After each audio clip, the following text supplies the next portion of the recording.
Okay, we're going to do the fuel filter, the diesel filter. Now, personally, I think this is the worst job on servicing this Discovery 4 and the Discovery 3 and the Range Rover Sport.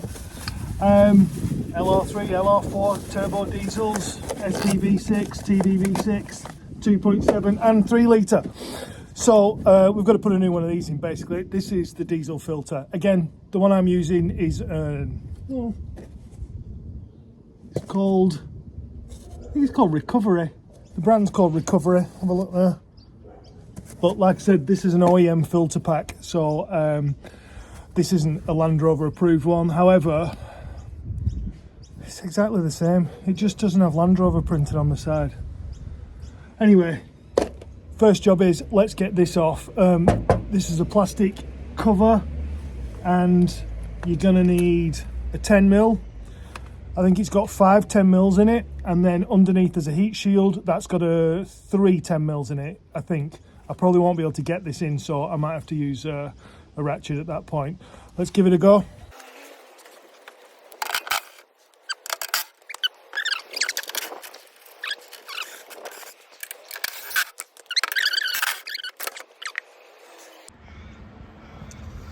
Okay, so that shield's off. Now we need to get this shield off. So there's one, and you can see the other two there.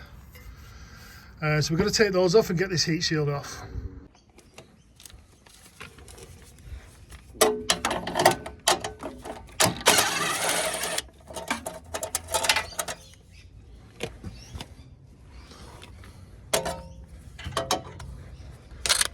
It's a bit tight.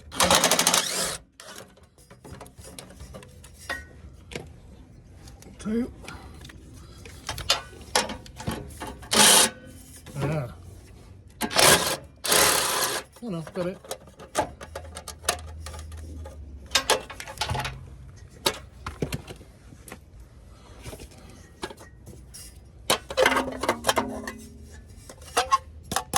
Just a heat shield.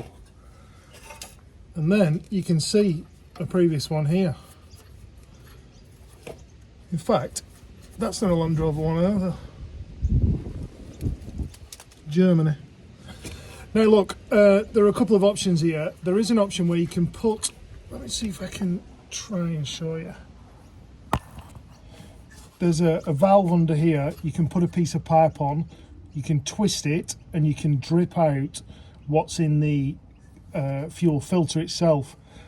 I didn't do it last time, and I'm not going to do it again because it's very difficult to get a pipe under there. You've got to get an L-bend on it, and I see a lot of people that don't do it. Every time I've done it, it primes fine and it's fine. You just lose a bit of diesel in here. So disconnect this. Disconnected. I'm going to twist it anti-clockwise.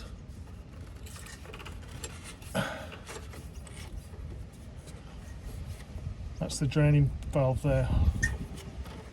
We're just going to gently pull it down. Going to be careful because obviously there's diesel in it. Gosh, they don't make this easy at all.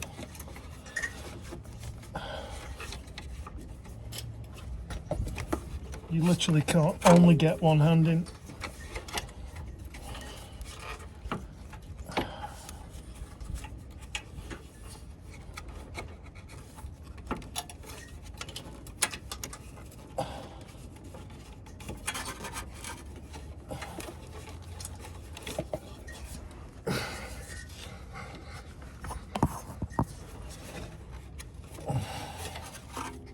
Gosh, tight.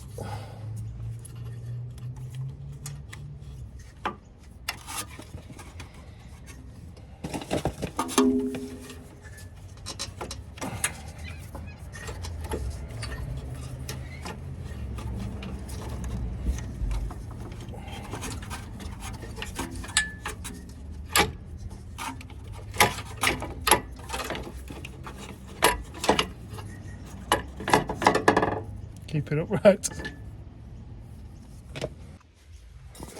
This is some of the worst footage I've ever done. So, you can see we've got this on, and this needs to come off. This is like a sensor. I'm gonna just pour this out now and come back. Right, this is drained, hence I can have it this way up. It's quite a lot of diesel in there actually. Now, this model has a sensor on it, still dripping a little bit. We've got to take this off.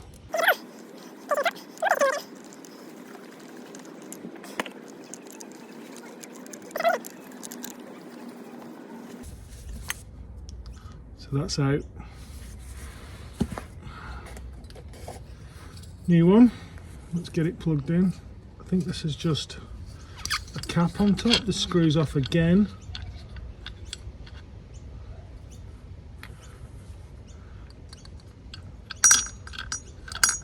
I'm going to basically screw that back on.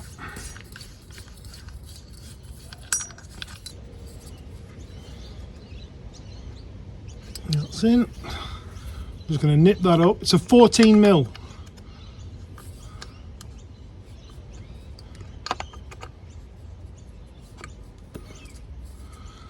Feels about right. And we're going to put this back in.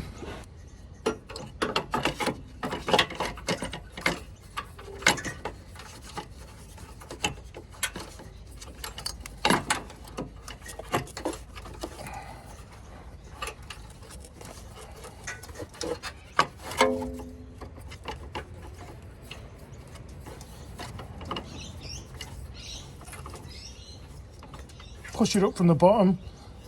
There's 3 slots that go around it, so I want to kind of try and have that.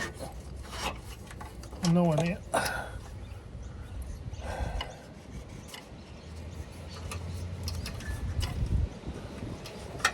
It's so frustrating you can't get under it.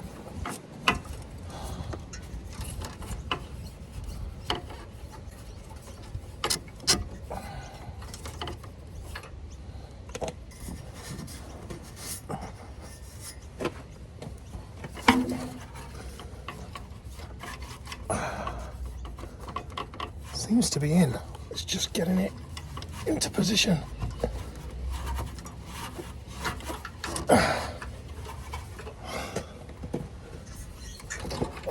Okay, there we go. Pushed up. You know my sensor's going to be facing the wrong way, don't you?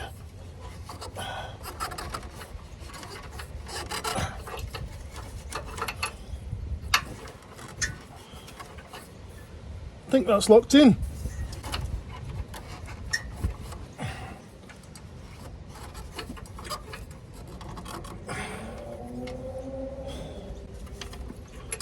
Now these are self-priming, so there's no pumping necessary. Oh, to be an octopus. Come on.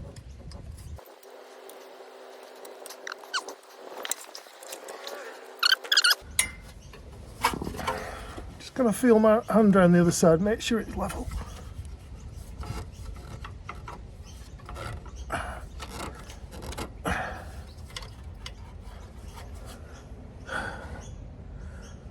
Feels right.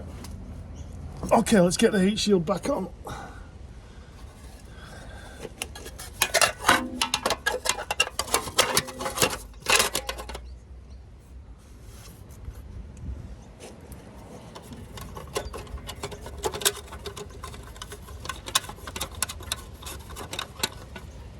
It's not like, this isn't a hard job.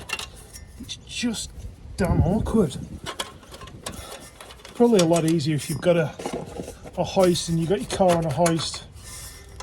Currently I've just got this on 2 wheel ramps and in off-road mode, but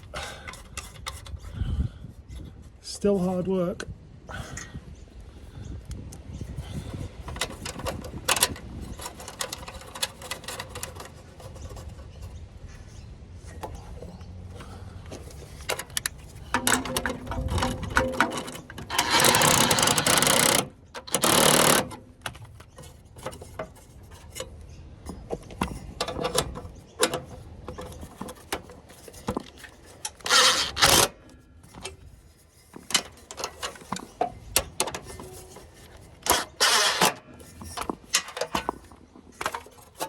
Solid as a rock.